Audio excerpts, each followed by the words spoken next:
Oh, good body shot! Body shot finish!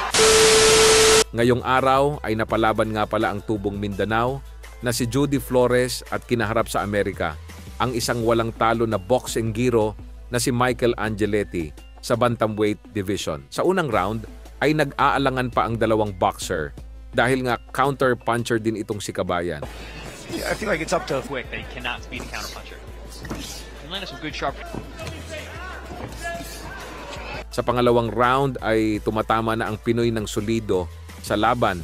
May tamang combo sa Control a salpukan. guy like Flores. The Flores waits so long, you can work with Angeletti. It's can he put it all together. He will. Oh, good right hand again. Is it Angeletti? Angeletti, left eye. Yep. Am I wrong? I get Flores last round. Yeah. Yeah, because he... Bagamat maganda ang ipinakita ng Pinoy sa bakbakan, pero nadali naman ito sa isang matinding body shot sa pangatlong round na naging dahilan sa pagkatalo ng Pinoy sa isa technical knockout sa round 3.